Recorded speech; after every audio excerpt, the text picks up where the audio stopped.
Hello everybody, my name is Kelvin van Linde from C.Abt Racing, and today we actually have something really special for you guys. As you can see, I'm standing here at our, you could say, home simulator, and this is something really cool that C.Abt Racing has done in affiliation with Fanatec simulators. And this is something us drivers really use a lot when we're preparing for race weekends. And today I'm going to take you through all the hardware that we have here, all the different components, and why I, as a racing driver myself, like to use the simulator.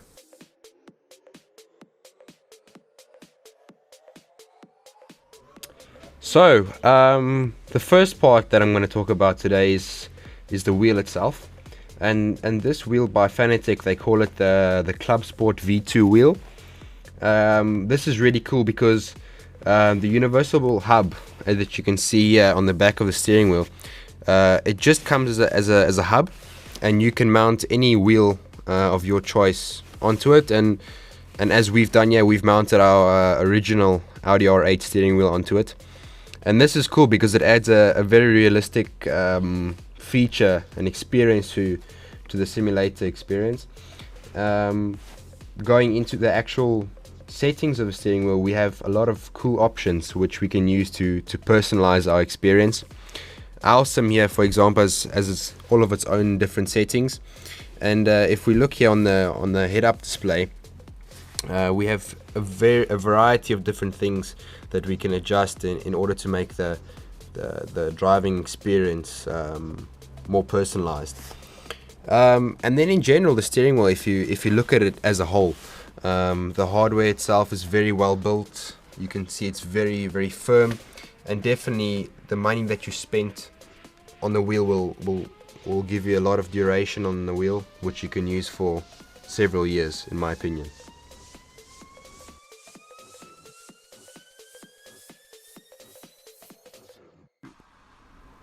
So the second part of this great simulator is the pedals, and this is a part for me as a driver when I'm on a simulator is really important, especially here the brake pedal.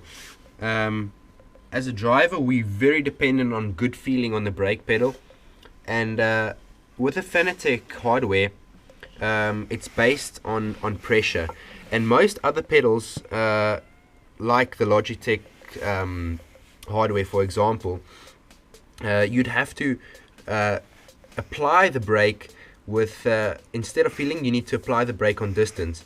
And actually in the mind, we register a lot easier with pressure compared to distance. So already this is going to make you, if you're a sim racer looking for performance, it's already going to make you, I would say, more efficient on the simulator.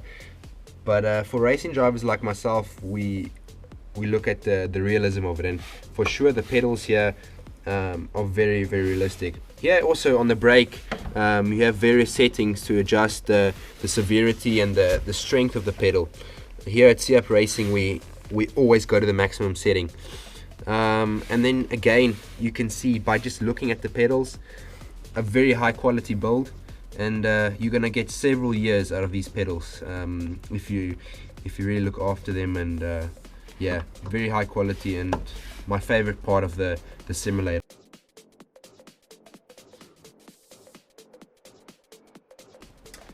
So now for the final element of this really cool simulator is obviously the rig itself. They call it the Sport cockpit, and for me, very cool. We've got a Sparko seat which comes with the cockpit, and in general, very stable cockpit. As a racing driver and a sim racer back in the day myself, I always really like and required a very stable simulator, especially when you start to run a bit higher force feedback settings. You really need a stable rig to enjoy the experience. We also have the 3 monitor setup here, as you can see, which comes as an extra from Fanatec. You can buy the 3 screen bracket here at the back, and really this makes it, for me personally, feel a lot more realistic. after a few minutes of playing, you really become integrated with the simulation that you're using, and overall just adds to the professionalism and the overall experience when you're preparing for big races. So I mean, whether you're a sim racer, a real racer, or just a guy that likes to play games and wants to feel like a real racing driver, I think this is the ultimate cockpit at a decent price. And like I've already mentioned, you'll get really a few good years out of this cockpit thanks to its high quality build. Yeah, in the future I'd like to do some more of these videos, so if there's anything in particular you'd like me to discuss in detail, you can always comment below on the YouTube video, and I'll do my best to reply to your comments, and also we can maybe get a discussion going. So yeah, thanks for your time in viewing this great video, and yeah, hope to see you all soon.